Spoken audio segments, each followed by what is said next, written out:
the Bulls want to give Zach LaVine away. Would you give up 2 number ones to get him? You mean get 2 number ones to get him? No, give. No, that's not the deal. We would be getting at least 1 first round. So you would just eat his contract. I wouldn't give up any draft picks. So you would just take his contract. Yeah, for sure. There's no way they can demand 2 number ones from us. They're trying to unload that contract. I'd rather do the LaMelo Ball or Lonzo Ball deal because Zach LaVine's on the books for 3 years. Now, if that guy can come back and play a full healthy season and then you can maybe move him or something, what he does for this team, we'd be a better team with him.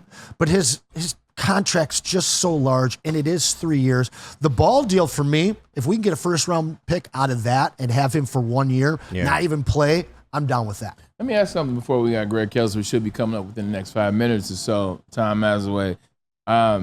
They haven't made the big boisterous move like you did with Monty Williams. They haven't spent and wasted the money in the cap.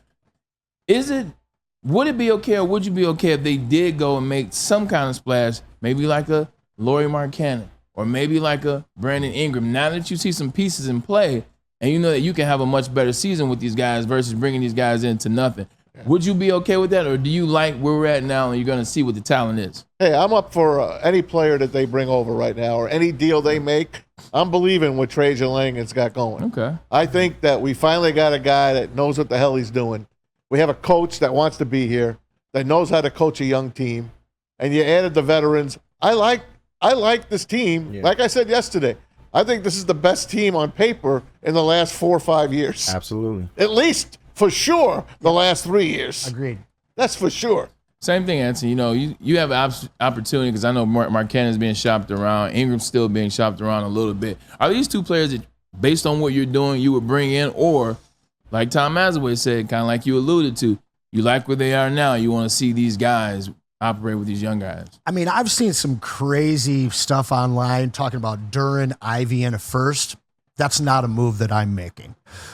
When you look at the Pistons' salary, you've got guys that are all tiered. And why that's important is because of the way that trades work with this new collective bargaining agreement. We have guys basically at every level that we can move this year. Right now, I think Trajan's probably trying to get a deal done. I don't know if it's a major blockbuster. I think what you're going to see out of the Pistons in the next 2 years is one major deal at least. But I don't think that it's there yet. Yeah. Throughout the rest of the season, you're going to see guys not happy with their teams. You're going to see guys that are nearing the end of their contracts. And you're going to see the Pistons much bigger players at the trade deadline this season as well as next offseason. Listen, Pistons fans want to see a lot done right now. Yeah. But again, this is a desperate team that's making smart moves right now. Mm-hmm. As much as we want to see this splash trade, I think that Trajan is more interested in seeing what Ivy can do and what Duren can do with a real roster with some real veterans around them.